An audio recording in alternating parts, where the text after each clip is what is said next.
Hey everyone, this is Devin Francis, aka Leonard Meltsner, And this is the other one. and you're watching The Adventures in Odyssey Oddcast. Oddcast. Did I get That it? sounded good on my end, yeah. Yes! And Finally. it is our February review episode. What are we talking about today, Victoria? We are talking about a controversial episode because no one will listen to the Adventure Club episodes. True. So, the launch part 2, and then our second episode is going to be Suspense, I except Do. it's in the title. Yes. The Last I Do. I totally forgot what the other one was for a minute there. The Last I Do, because it's February, so we're celebrating Groundhog's Day. Okay, so, not much to go. Let's get right into it. And start. The launch, part 2, is episode 740 of Adventures in Odyssey. That's a lot of episodes. And it was written by our executive producer, Dave Arnold. Yeah, Just Dave. like the first part. Dave. It is the second episode of the Odyssey Adventure Club, the February episode. So, we're talking about it in February, because we're smart like that. So, I was just about to say something about the March episode, but then I realized I can't. no, because March hasn't happened yet, Victoria. What are you talking about? This is February. Yeah. So, it seems that all of these episodes open on... I really like these openers that they have Me before too. the episodes. It's cool because they have Chris first doing some sort of, like, you know you're an Odyssey fan if kind of thing. At least with the first 2 episodes. I haven't listened to In a Kingdom Far Away yet. And then they have clips from super old episodes with, like, some kind of cool radio-sounding remix stuff in the background. I love it. And then it's like, and now an exclusive Odyssey Adventure Club episode. And it sounds And I like so it. funky. It sounds like Chris, like, just got out her DJ equipment. She just, like, went at it. Because that's totally her personality. I'll tell her you said that. You should. Yeah, the first one at the beginning had Chris saying, like, what was it? Oh, yeah. That moment when your concept of the length of a half hour is measured by the length of an Odyssey episode or something. And then the they second had, like, one is, like, they had the that clip moment from when Real you Time. stay late longer in a car so you can listen to an Odyssey episode, just, like, finish it off, because we all know that ice cream is, like, far more important than... Or it's not. She's saying Sure. because, like, the melting ice cream in your trunk or whatever isn't as important as finishing the episode. Oh, okay. And I was like, that is something I can relate to. This waiting in the car, Like, you know, I'm pretty when sure we that's get... something everyone can relate to, because everyone I know has done that before. Especially Victoria and I, it's like we get back from trail, and we're like, wait, Mom, there's 2 more minutes. Because the length from our house to Walmart and back is like 2 episodes, plus enough for almost 3, but not quite. And so there's always that little couple minutes where, like, we have to sit in the car now and wait for the episode to finish. My aunt and best friend just told me that they're going to start listening to Odyssey, so I'm really excited. Like, insanely excited. They're about to start, I don't know, in a couple days or something like that. So I'm, like, so pumped. And my aunt told me that she first decided she wanted to listen to Odyssey when she was in her car, and then it was on the radio, and then she was, like, driving to work, and then she's just like, I want to stay and listen, but I have to get to my job. That's funny. You never told me about that. Yeah, Auntie Anita and Gabe are going to start. Well, you told me about that, but Yeah. you didn't tell me about the story. That's funny. Yeah, Sean has been a couple times. He's like, I kind of want to, like, listen to Odyssey. I'm like, yeah, but there's 740 episodes, and you can barely, like, get through Doctor Who at all with me, and starting another series that's, like, 5 times as long would not be a good idea. Yeah, 5 but times the as thing long is, as New he Who, not watches Classic Who. Doctor Who with you. Odyssey, you can listen to it I by know. himself. But still, I gave him the Screw Tape Letters 2 months ago, and he hasn't finished it yet. Once he finishes it, I'm never like... mind. He has no hope. He's been listening to on and off, and he loves it. The Focus on the Family one, of course, because we're always supporting Focus on the Family, because they're awesome. I told him that as soon as he finishes the Screw Tape Letters, I'll load him up on a bunch of Odyssey that he can listen to by himself whenever he wants. That moment when Odyssey fans are listening to other Focus on the Family radio dramas, and then all of a sudden they hear soundtrack music, that is from Odyssey episodes, and they recognize it, and their heart just, like, stops. And then they Only just Father Gilbert, roll though, their I hands think. up in the air, and they start screaming of joy. Like, Devin and I do this on road trips, and then our parents, like, our dad just, like, jerks up when he's driving. He's like, stop it! We're gonna crash! I think Father Gilbert is the only one that uses John Campbell as a composer, though, because the other ones, it's not the same music. But I remember listening to Father Gilbert, I listened to music, I was like, this is so John Campbell. Like, There's this one is moment like... where it's just like a And I Novacom checked and it was. thing. It sounded really quick, so much like the Novacom you're just music. Like, oh my gosh. What I would give for a huge AIOO background music soundtrack thing. Anyway, we should... Okay, we should start, because we haven't even got to the episode proper yet. Yeah. Speaking of getting to the episode proper, there was one more thing before it started, and that was an executive producer warning, and I was like, this is going to be a good one. Yeah, I know, I heard that, and I'm just like, was this on the last one? I can't remember if this was It wasn't. on the last It was one. just this one. And I'm thinking, like, I don't think it was, and I'm just like, oh my gosh, this stuff's about to go down. This stuff's the last one, real. They nearly got gunned down by, like, a platoon of people with AK-47s, so if that didn't have one and this one had one, I was like... Also, this one was extremely long. It was 30 minutes and 59 seconds. It was like 3 minutes longer than the last one. Yeah, and 59 seconds. Less the time for the executive producer warning, if you're not counting that.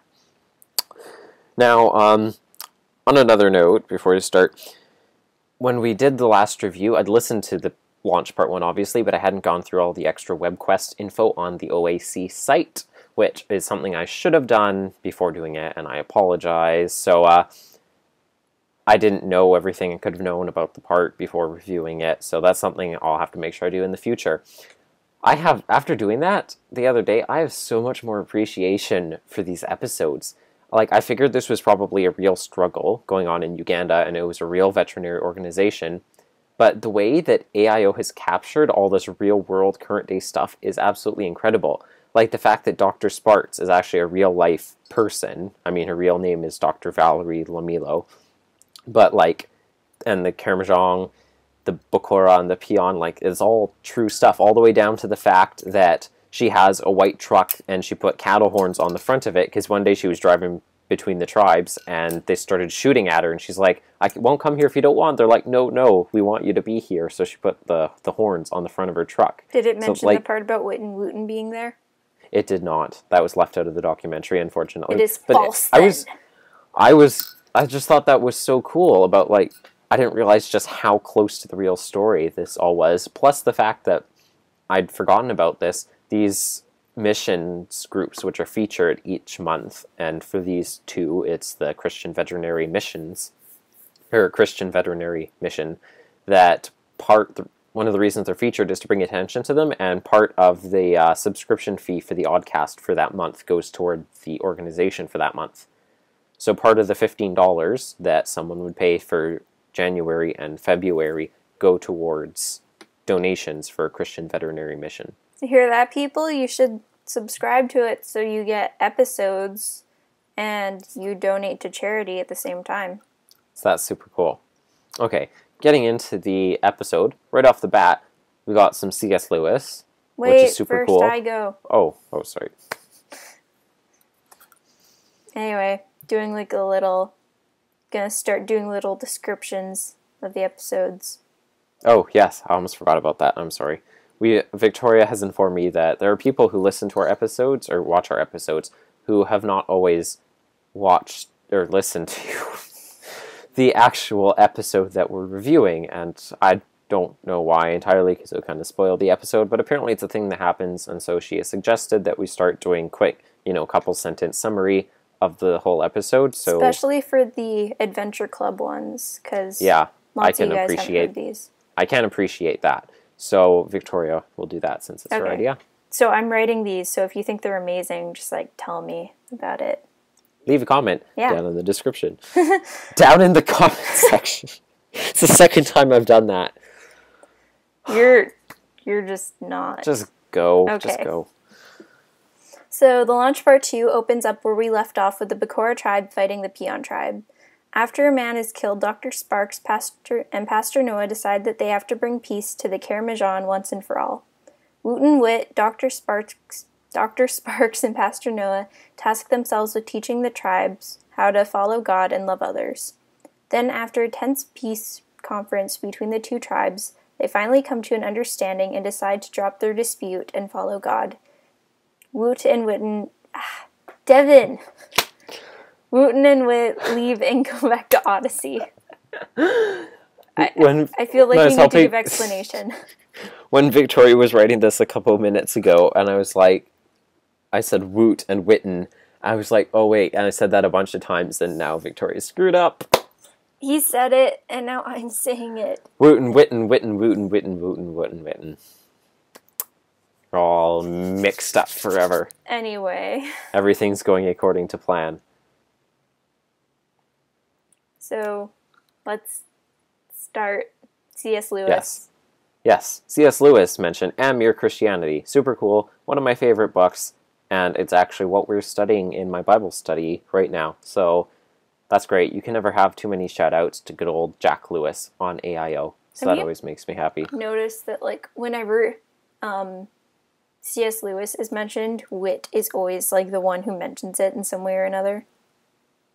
Well, I mean, Wit is a fan, so... No, I mean, like, all the references to C.S. Lewis are because of Wit. But I think you're right. I can't think of any like, when The Last Battle, else. That's the book you take to get to the computer room.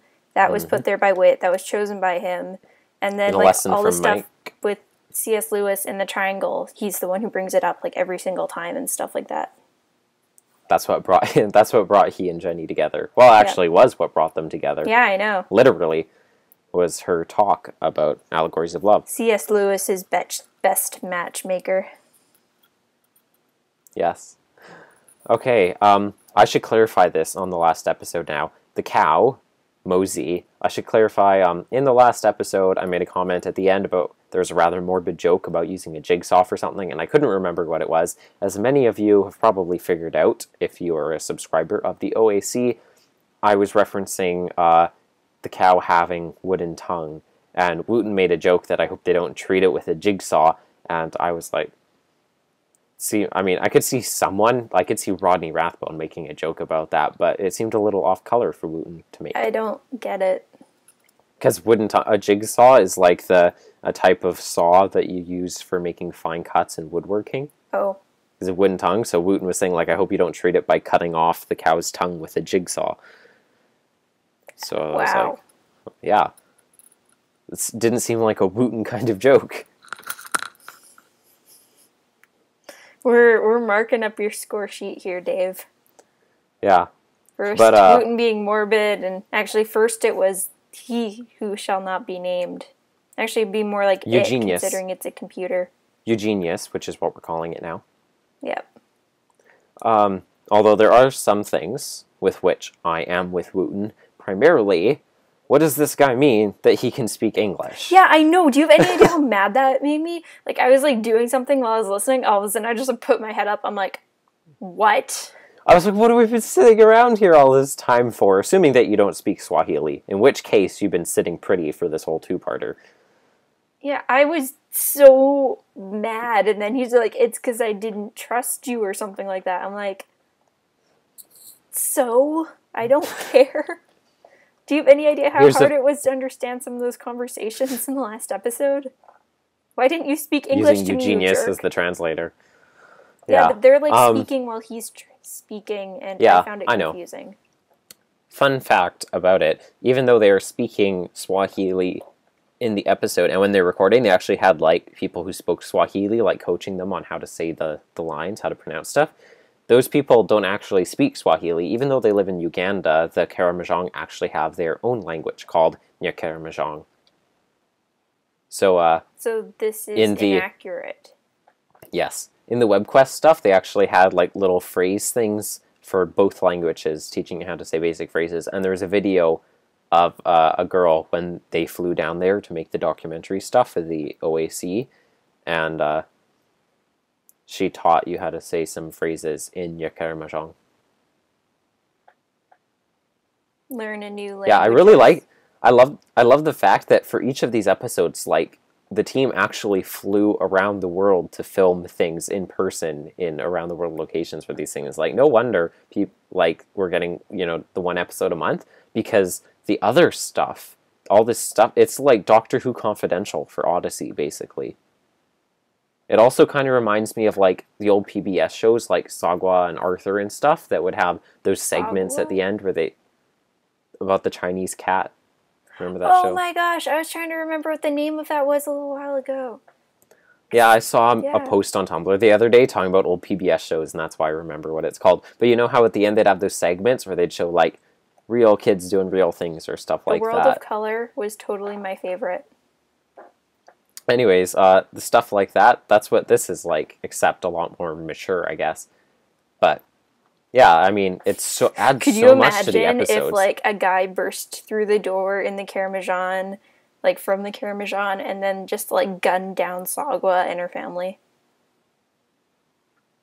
No, I cannot. I'm just gonna stop now.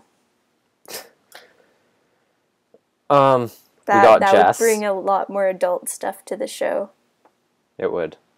I love it when Jess gets to break out the Bill and Arnold voices. That seemed kind of out of place to me. Sorry? Like, I have mixed feelings about that part.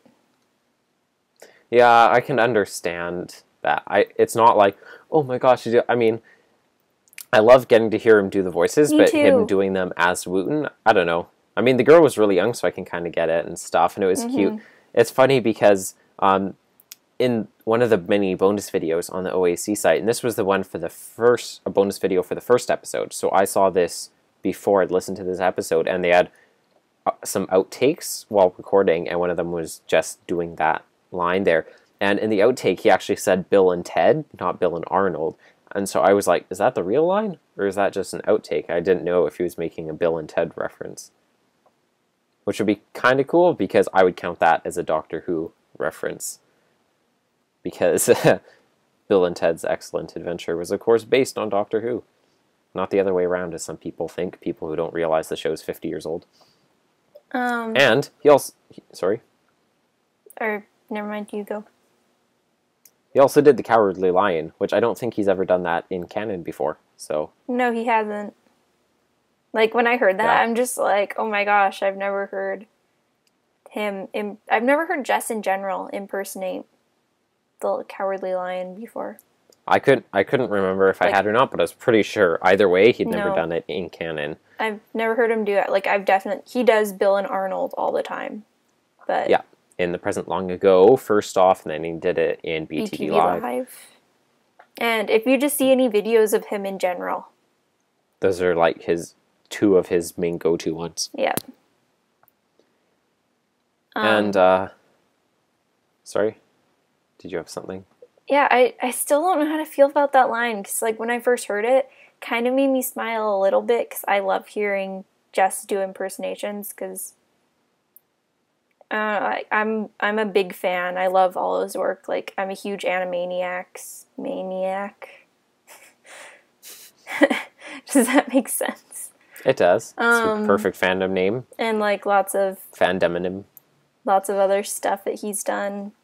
But, yeah, just... I can understand, because it was a little girl and stuff, and that makes sense, but... I don't know, it just kind of seemed a bit weird to me.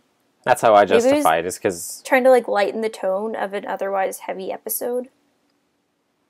And, yeah. Because, speaking of which, I didn't think anyone was going to die yet. But all of a sudden, it's like, boom, her dad's dead. I was like, whoa. Yeah. Okay, I have a feeling things are going to get bloody from here on out then, if that happened already. I mean, the guy died, and it's like, of course he was her father. Lovely. No wonder this episode had a parental warning. Yeah. Did anyone die in the last one? I don't think they did. I don't think so. Yeah. Not during the episode. Apparently, though, the No Man's Land area, like in real life, you drive through there, and there's, like, human skeletons everywhere on the side of the road. Lovely. Yeah. If I was Dr. Sparks, I would be freaking the heck out with the weight of both of these tribes and all those lives and being able to make peace on my shoulders. And I guess that's why we can take so much comfort in the fact that God is with us through these things and doesn't make us go through them alone, because that would be an incredible responsibility when you're trained as a veterinarian. Yeah, I don't know if I'm tough enough to be a missionary and go out to third world countries like that. Yeah. Like, I wouldn't be able to get down there. I guess that's why God qualifies the call. Like, yeah.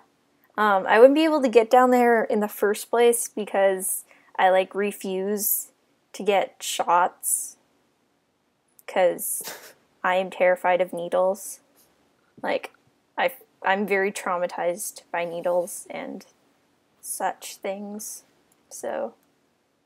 Yes, well, I guess that's why God qualifies the called, not calls the qualified. Yeah. So, speaking of that white truck, this is really cool. More fun things. I'm really glad I went through all this WebQuest stuff because now I have so much more cool information about the episode. I thought it was quite interesting that the real-life white truck, which is named Brutus, actually used to be driven by Leonardo DiCaprio, Mr. No Oscar himself. He drove that Brutus, the white truck, in the movie Blood Diamond when he was filming it in Africa. And after the filming was done, the filming company sold the truck back to the dealership, I think she said in Mozambique, and then that's where they bought it, and then Dr. Val drove it all the way to Uganda from there. I bet she was like a huge Leonardo DiCaprio fan. Oh, probably. And that's why also, she got it. Weird fact, her husband's name is Waffle. Waffle. That's as dumb a name as eggplant. Or egghead or whatever it is. I don't even care. Let's not be mean here, Victoria. But I did think that was kind of odd.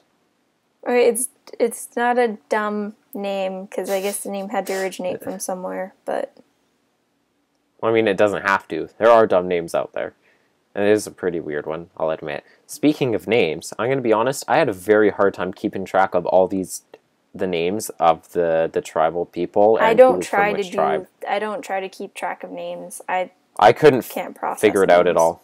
Well, I wasn't trying to, but it was just like when they said the name, I was like, are they Bakora or Pia? And I don't remember. Are they the elder? Are they the person who died? There's some people I could hold on to, but overall, I couldn't really, I didn't have a very strong grasp on all of it. Yeah. So, Eugenius, the invention whose real name we shall not name, doesn't only translate in real time, but it does it in the voices of the speakers as they overlap each other, and it adds the accents. Like, seriously? I kind of thought it was OP last time when it was translating everyone in real time, but now it's doing it in their own personal voices. Yeah, I was upset. With their own accents. It was hard to understand everything last time, because not only were there two conversations going on at once, he was just using his voice for every single person. So I'm thinking, like, it'd be nice if we could actually hear their voices. But now he does that, and I'm like, are you serious? Why didn't you do that last time, at least? Yeah, I guess there's two perspectives to take on that. Consistent. So, with Noah and Dr. Sparks, as I said, going into this further and further, getting more and more serious, they have some incredibly serious guts doing what they're doing there. I have some mad respect for that courage to do that. And then the peace conference actually turned out surprisingly well. Much better than I expected it was going to. Surprised me. I thought it went better than all this stuff at the Timothy Center on the last night with the Oswald Heights gang. Well, that's true, and Best Laid Plans. I was going to say intentions. Mixing up two titles. Best Laid Intentions. Yeah. Yeah. Totally. That would be a weird mix of gang violence and comedy. Or Pilgrim's Progress. Gang violence during Pilgrim's Progress. Yeah. Totally same time. As we replace the gang's lines with, like, Tom's, like, gonna kick him in the petunias or whatever. It's coming from Tony. So, yeah, the peace conference turned out really well. Nobody was dead by that point, yet, at least. Nobody knew was dead, I should say. Yeah. Although I was really nervous because both of the elders sounded like they were planning on bringing guns to a knife fight. So I was feeling really apprehensive about how it was going to turn out. But it turned out well. Yeah, it turned out really well. Like, literally, it was the best possible scenario. Not only did nobody die, but, like, everyone was like, before we make peace, we have to make peace with God. And then they did, and they came together, and they were all happy. I was like, this is so happy. I would love to hear what Dr. Val thinks of her portrayal in these episodes, is what I was thinking. Hopefully and this positive. Little girl is so cute. And I was thinking, like, now all they have to do is play these episodes from loudspeakers in Uganda, and then the real Karamojong can unite together. I don't think it'd go that easily. And I adore the fact that throughout this entire episode, talking about the theme, it's been constantly stressed, because we're all talking about peace and making peace with each other here. And I really love it wasn't just like, you need to be peacemakers, work together, but the fact that the only way to peace with each other is to first make peace with God. And that's really cool, like taking, that twofold approach and making sure that you have to make peace with God and yourself before you can make peace with the others. I'm very impressed with how the OAC has kicked off here. Me too. I'm proud of it. Yeah. It's also a very good thing that Wooten and Wit are both rich, because it would not be cheap transporting a pair of horns that size all the way back to Odyssey from Uganda. That is true. Where did she get the other ones? Did she just, find them on the ground, or did she convince another tribe to give them to her, or did she actually, rip them off an animal that was walking by? With her hulkish strength, yeah. Don't mess with I will Dr. say, though, Sparks. I mean, the horns were a cool gift, but a bookmark made of children's hair. Yeah, I'm I was listening to that, and I'm like, sweet, got some horns, that's pretty awesome. And she's like, and wait, I have something for you too. I'm like, oh, I thought it was only Wooten getting a present. I'm like, sweet, what's Wit get? And then she's like, that, and I'm like, I'm not sure if I should be touched by this gift or confused. Or not wanting to touch this gift. I was surprised at how calm Wit seemed about it. He's like, I'll keep this in my Bible, because before I said that, I was thinking, I think Wit can put that one way in the back of the treasure room at Wit's End. Yeah. And it wasn't just one person's hair. Like, they took the hair of lots of children, apparently, and wove them together into a bookmark. I don't know. I find that really creepy, personally. I know I did too, but I felt kind of bad, because I'm thinking, I know this is supposed to be, representative. It's unity, they're woven together, but it's really creepy. When bride and groom get married, for those of you who have seen this, and then they have, a white jar of sand and, a black jar of sand, and they, pour them together. But, I can understand that because it looks really cool. But, taking small children's hair and then making them into, a friendship bookmark, I don't really... It sounds like really creepy voodoo kind of thing. Yeah. Oh, Dave. Oh, Dave. We love you. Don't ever change. But, yeah, I just love the way so much that they presented the idea of peace in here and how it's multifaceted. It's funny looking at it now because we just talked about it, but it really reminds me a lot of Best Laid Plans and Leslie's poem. It does. About peace. Was that why we just brought it up a second ago? Why were we just talking about it again? I was comparing it to how the tribes didn't fight when they came together, but Oswald Heights did. There's more tension kind of in Oswald Heights than... yes, that's what it was. What was the quote? There's over the as sunglasses. Much crime as Oswald Heights as any of the big cities. Yeah, but Chicago. It turns out there's more crime in Oswald Heights than there is in, what the place is. Uganda. Northeastern Uganda. Yeah. Yes, but not in Kenya. Speaking back to Missionary Impossible, because Alex went to Oswald Heights and not to Kenya. If it was Uganda, that would actually be funny. Does that mean, he's a tougher missionary than Jason? I guess so. Huh. Well, I mean, because now Jason's just occupied with antiques and stuff. He's the antiques guy. Here's the really cool stuff. Going through the WebQuest stuff for this episode afterwards, after I wrote all this stuff, here's what I found out. Turns out all the stuff in this episode had actually happened as well. The Bakora and the Peons did actually meet in No Man's Land and make peace with God and then with each other. And they do, in fact, live together in peace today. Oh, really? Yeah. I wasn't sure if that actually happened or not. The Khmer-Rouge like War. if it didn't, some people might be upset. Well, that's why I thought it was so weird, right? Like, from the last episode, how I was thinking about it, as I said, was like, there are two things that could happen. This episode could either end in, like, in total resolution, which would seem weird because it hasn't happened yet in real life, I thought. Or it would probably be like Dr. Sparks makes some significant, yet not super significant step forward in making peace. Enough that it's like a good ending to the episode, but not enough that it would affect the way we perceive it in real life. Yeah.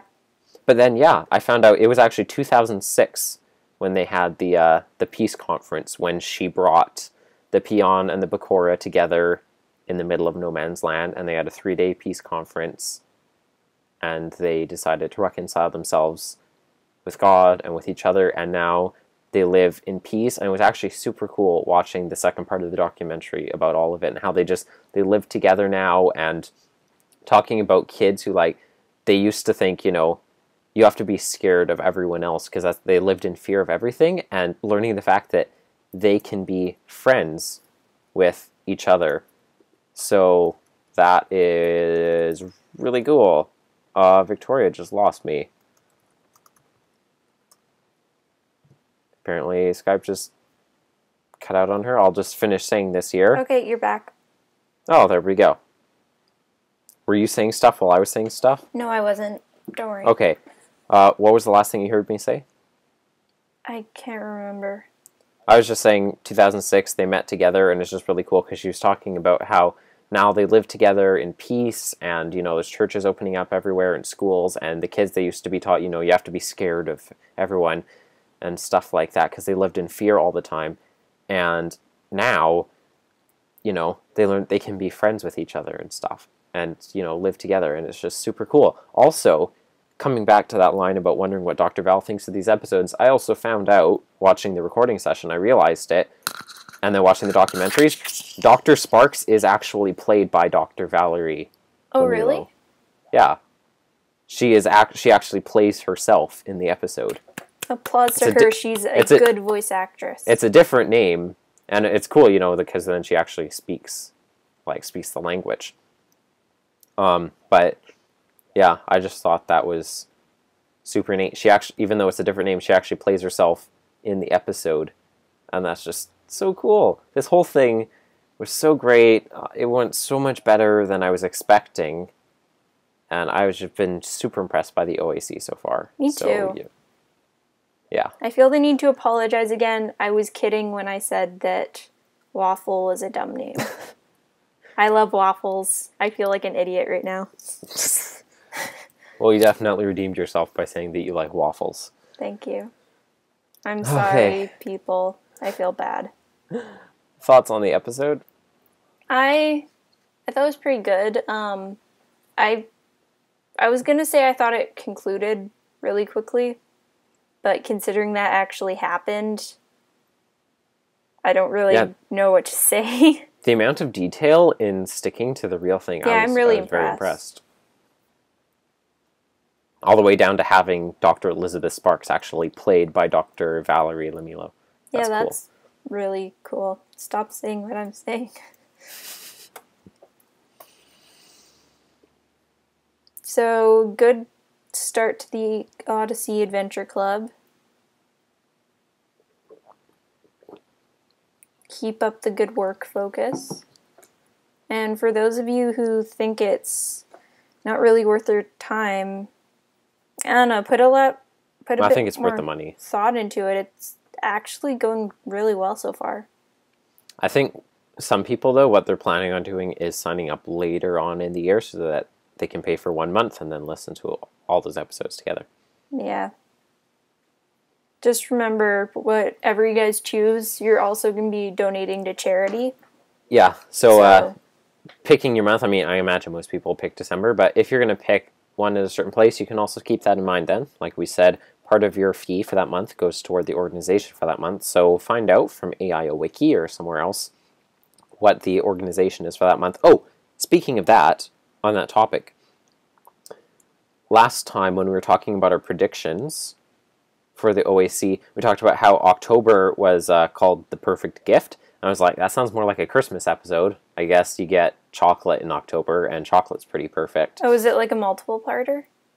No, it's one parter, but the reason it actually is a Christmas episode because it's about Operation Christmas Child. That's why it's in October. Because you can't because Christmas Child starts in October? Exactly. Operation Christmas Child starts in October and ends in mid-November. So that's why it's in October, because they have it in time that actually makes sense. Yes, now it finally makes sense.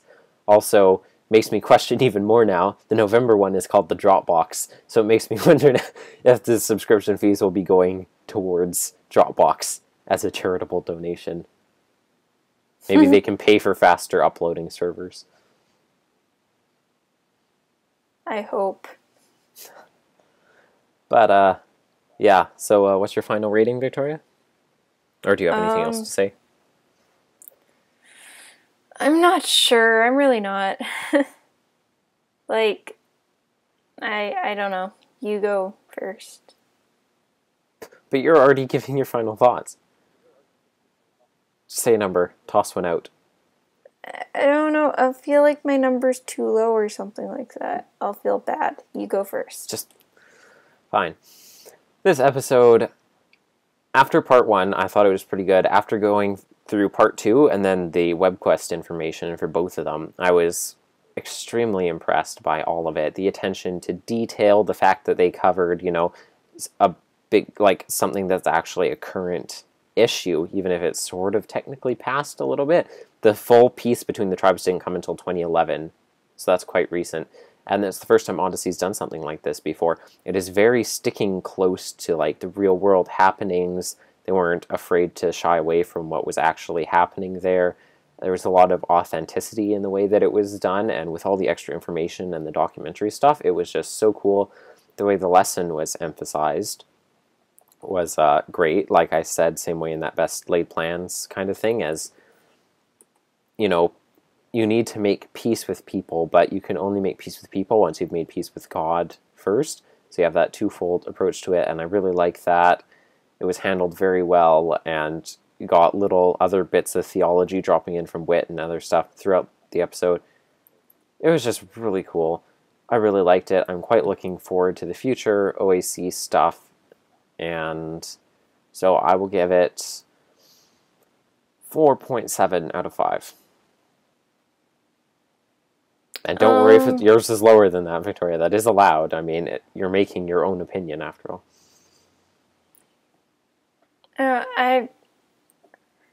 Personally, I'm not really that interested in, like, politics and stuff like that. Like, I did find this interesting, but you know what I mean?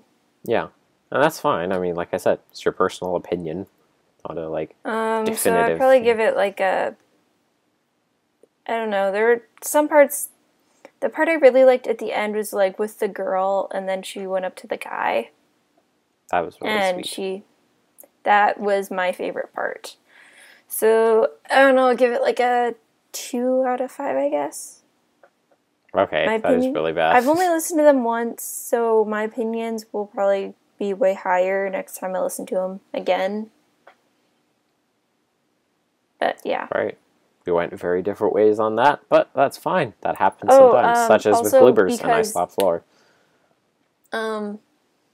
Yeah, the other points about it were, I love the fact, like, their attention to detail. That's cool, because I didn't know about that before. That raised my opinion of this episode. So it was lower than 2 before? Probably not, but I don't know. I'm not good at rating things. Either I give something a really high score, or I give something a really low score. 40% is a failing mark. Thanks, Devin. Anyway. So, that's all we have to say now. Next, we will be reviewing The Last I Do, talking about the history of St. Valentine's Day. And so we'll cut here and turn you over to other Devin and Victoria to do that right now.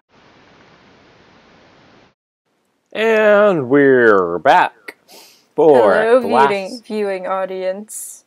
Hello. Hello. For The Last I Do, episode 562, written by Leilani Wells. That name doesn't sound familiar to me. What else did they write? Nothing. We'll cover that in our special fact at the end, or we could do it now. The fact from the official guide for this episode. Behind the scenes.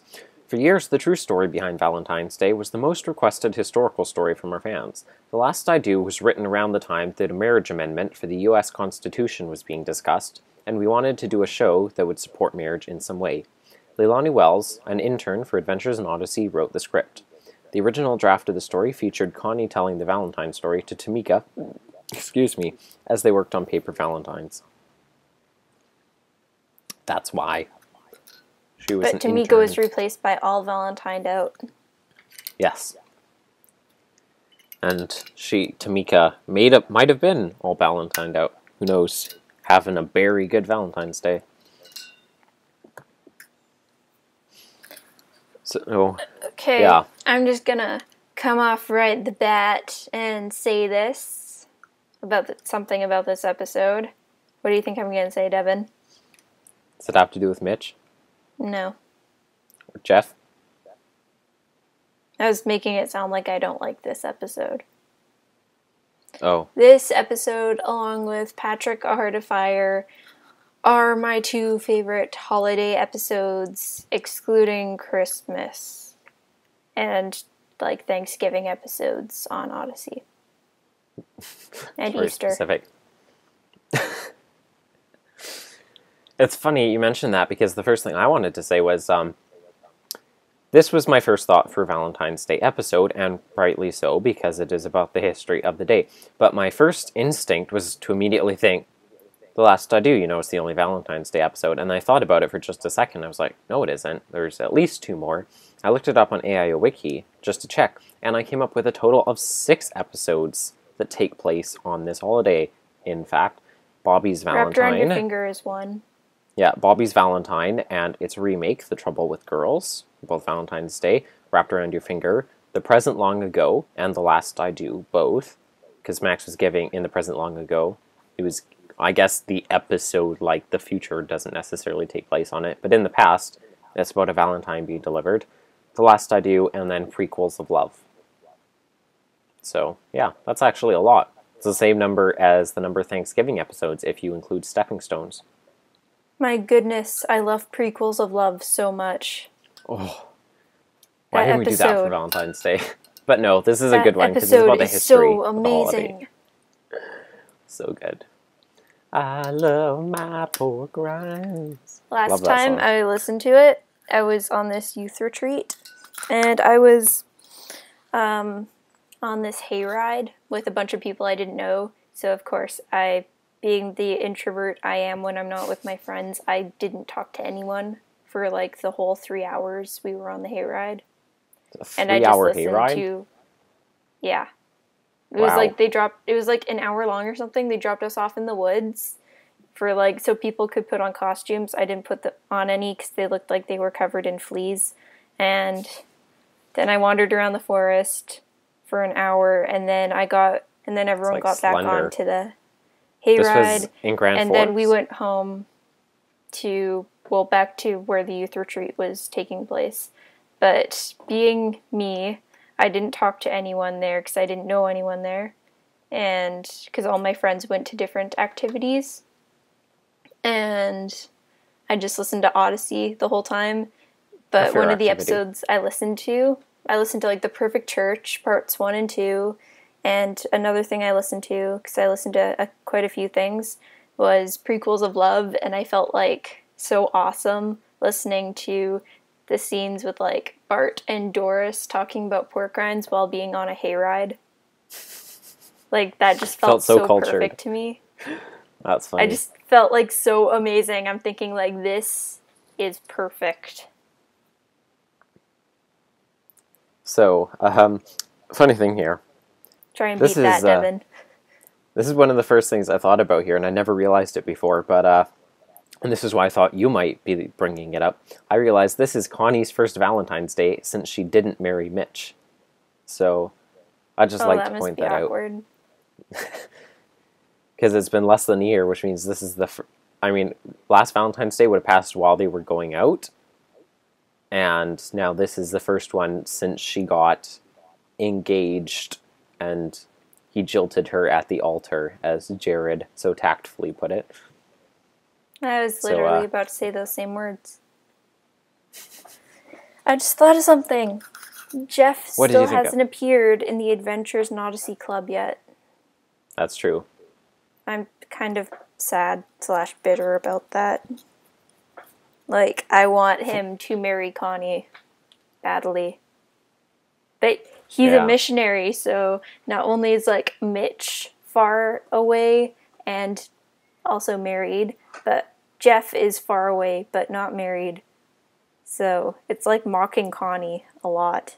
Yeah. Her ex-boyfriends are horrible people. Back to the episode proper, we get into the story, and I have to say, really, outlawing marriage is possibly one of the stupidest things I've ever heard of. Like, without modern fertilization technology, continuing the population of the Roman Empire would have had to been done solely through concubines and mistresses and prostitutes. And I don't think Claudius was quite in his right mind when he passed this law. But on the other hand, Roman emperors are not particularly well known for, doing things in the right mind. Reminding Nero. Honorius and his chickens. Or Nero and everything that he did. I love Honorius. Like, oh my gosh. He is pretty funny. He is the thing that just, like, sells the episode Telemachus to me. And he got pretty cool at the end, too. Dwayne when he stood up to Earl Bowen. What? That he's what? Sorry? The fact that he's voiced by the same guy who does Dwayne just makes it, like, even better. Is he? Really? Huh. Yeah.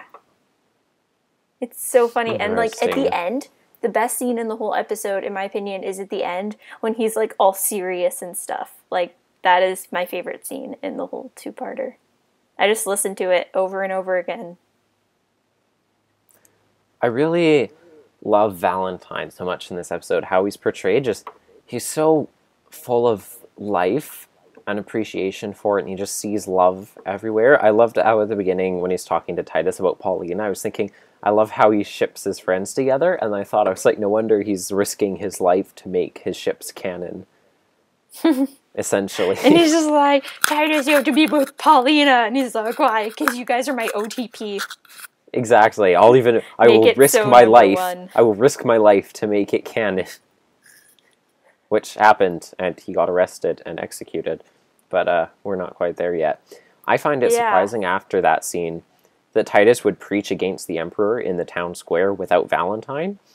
Because after, how he seemed kind of nervous, I could understand that with the thought of Paulina, that he would be persuaded to preach against the emperor, maybe. But I would think he would do it with Valentine together, since, Valentine's the older one, and he has... Titus was just saying, like, I'm not eloquent like you, I don't know how to put words together. Like, you think you do it with Valentine, who's the eloquent and the experienced and wiser one of them.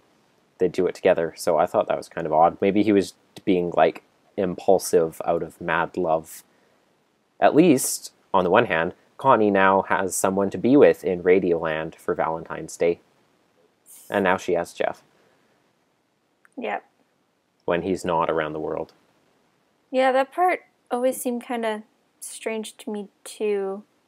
Also, the guards... I don't know, there's always something I found weird about when they broke Titus out of prison.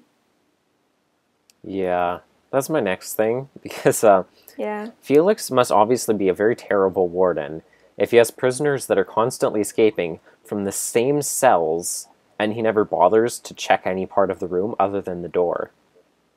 Yeah, it's only like once he finally captures Valentine, he's just like, oh, gee, maybe I should do something about fix that. The cell.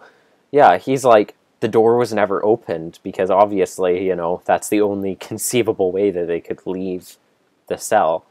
If it's the same cells, you think, they'd check the I mean, when your wall is made of rocks, you'd think you'd check it if multiple people escape time after time from the same room to see if there's like an escape hatch or loose rocks. Crater in one of the walls, and like the doors unlocked Just a and wide huge open. gaping hole with moonlight pouring like, through it. Looking at it, and he's like, nothing seems wrong to me. And then Valentine, well, the door's everyone locked. in this episode's so smart, he actually like takes the brick out, and then they go through the brick or whatever they do. I never really understood that. And just like the things, there's a crater and there's a door, and then like the Caesar's just like, we'll find out how they escaped. And I'm just like, oh my gosh.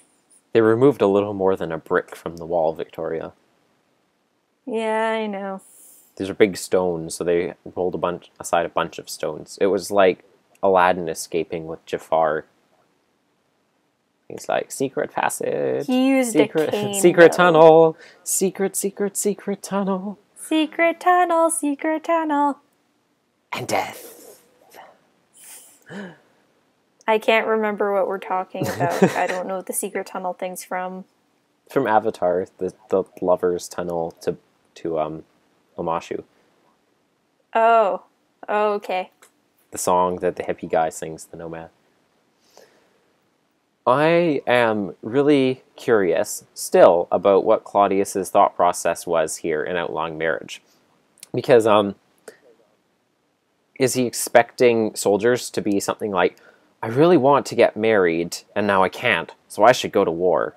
I mean, his statements in the beginning about the reasons that he did it made it very clear that men wanted to get married, and they were very attached to their families.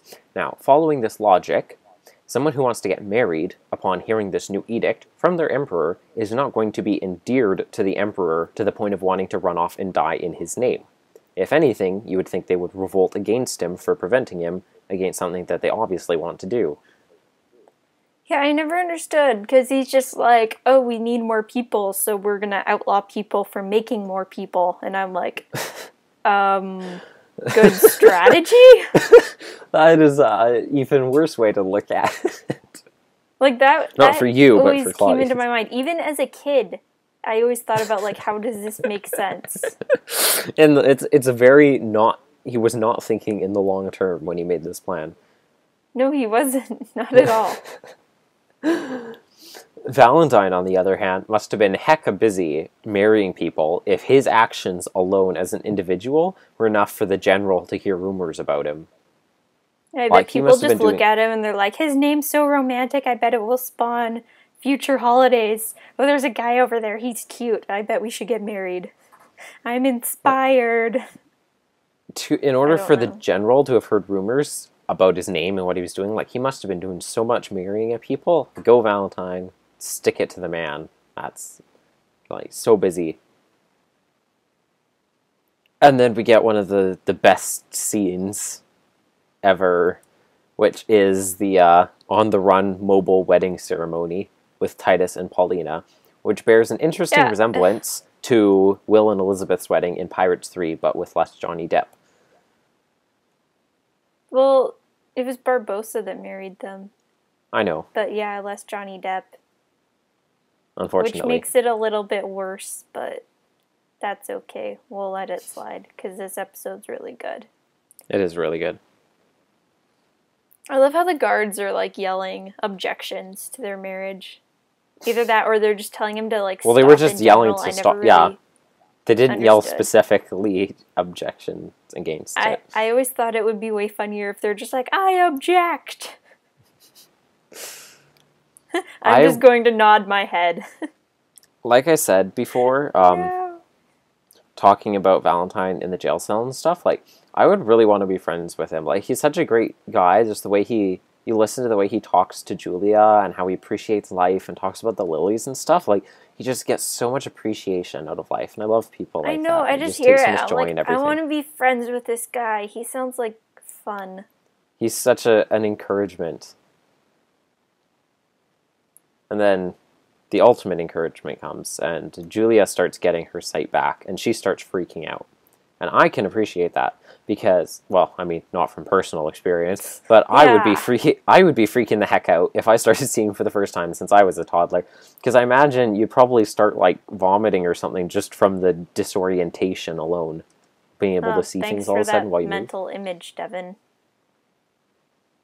I mean, I think just her screaming alone, like, captures just the terror that you would feel in that moment. And we're almost at the end of the episode now. I can't believe that Claudius actually had this argument with Valentine. Like, he actually believes that he was right about what he was doing. Like, it wasn't just like, I made this rule and so people I felt like he actually genuinely believes. Although he was a little smart. Like, he actually saw that Valentine had a point, which is somewhat intelligent. His idea of when he was talking and Valentine's like, you know, you're not doing what you want to do. Soldiers fight stronger when they're in families and married because they want to protect their loved ones and stuff like that. And he's like, your ideas do have merit, but still you defied me.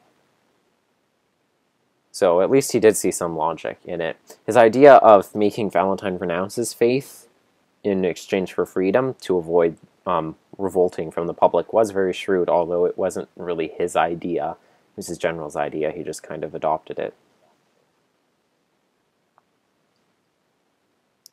And then maybe he was just like, all of a sudden, he's just like, I don't know, drinking wine and eating bread and cheese or whatever they did back then, making dumb laws because he's Caesar.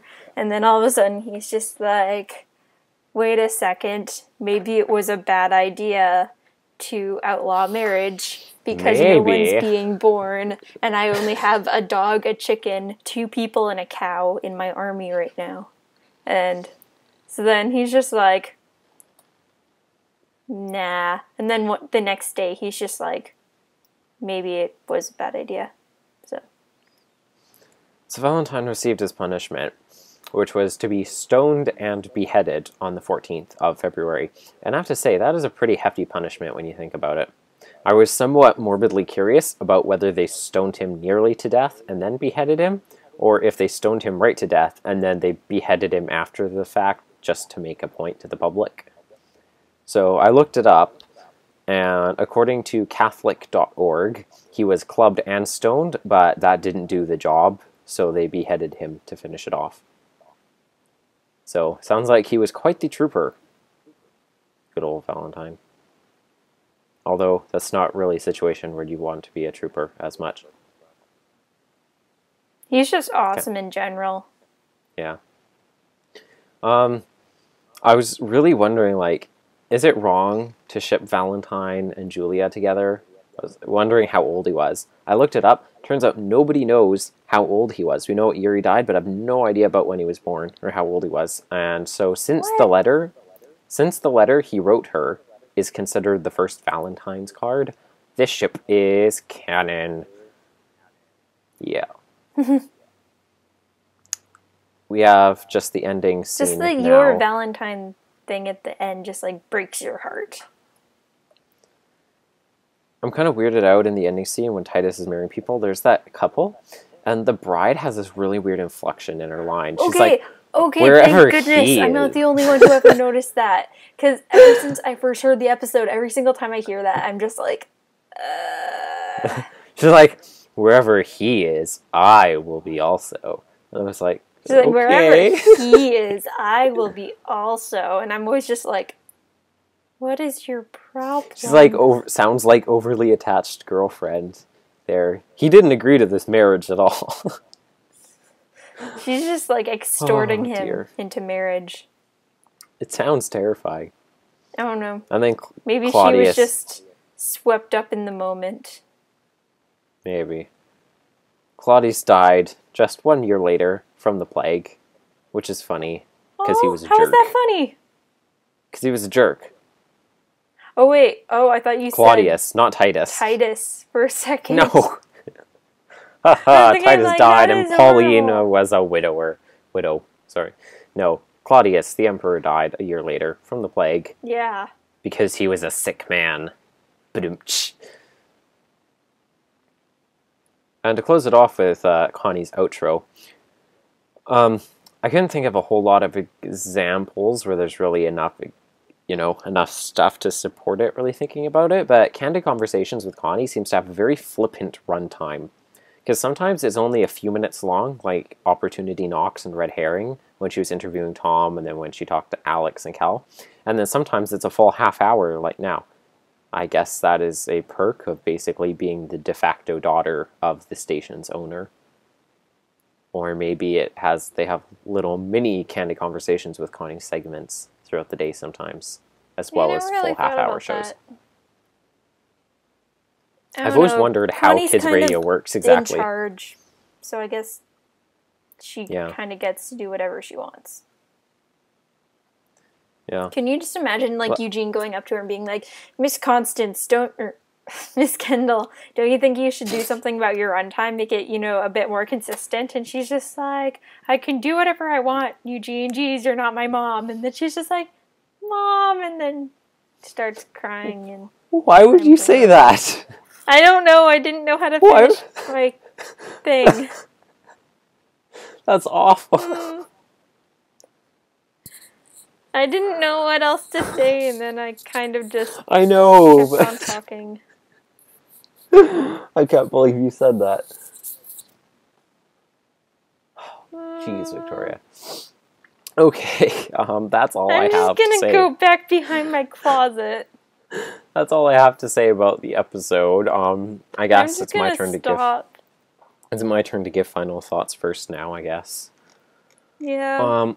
So this episode, I feel bad. You should. This episode is a really cool historical episode. Learning the history behind holidays is something which is very neat. Of course, it's something we get to do with other episodes such as St. Patrick, A Heart of Fire, which is what we're going to be covering in the March and April review episodes, because March 17th is St. Patrick's Day. Also, for Easter, of course, there's tons of episodes on crucifixion, nativity for Christmas, what are you going to do about Halloween, and also BTV, Redeeming the Season, sort of counts for Christmas as well. Things like that. It's really cool to learn about the history behind holidays, and so that's one of the reasons I love this episode so much. It's a cool story, very underappreciated, I think. The theme is very poignant because it comes from a very intense real-life story. It's funny, but it's also very serious. People did die quite a bit. The characters are presented very well. I just love Valentine's character so much. The format of wrapping it up in the kind of conversations with Connie, I really like that. Overall, very good episode. Indeed. I'm not sure if there's something I could pinpoint specifically that's absolutely outstanding about it. I think overall I'll say 4.3 out of 5. Yeah. Pardon? What out of 5? 4.3. I think, I do 4.5 out of 5. Because this one is a good episode. It is a good episode with good feels and sad feels and feels in general. It's just a good episode. I like it. I like all the characters. The voice acting's good. Another dumb Caesar that we get to add to the list of dumb Caesars in the show. And in history in general. Yeah. There's a fairly substantial list, if you think about it. There's Caesar, Julius Caesar, Caesar Augustus, Nero. Claudius, Nero, Honorius. And others. Don't talk badly about Honorius. He's my man. He's my main man. He did all right in the end. He is my favorite Caesar. He was very young. Yeah, he was... I can't tell how young he was supposed to be. They always say he's, super young, and you can tell he's young. He sounds about... How old do you think he was? 12 or something? I don't know, a teenager or something like that, or younger. What? I said teenager or younger, probably. I'm sure you could look it up. 14, 15, something like that. And Probably. Then he gets, drunk at the end. And I'm always just How old is this kid? Like, I know they didn't Well, really he's have the rules about emperor, that but back yeah. then, but where are his parents? Well, I guess they're dead. Yes, they are. Never mind. Where are your parents, young man? They're dead. Oh. Other thoughts on the episode?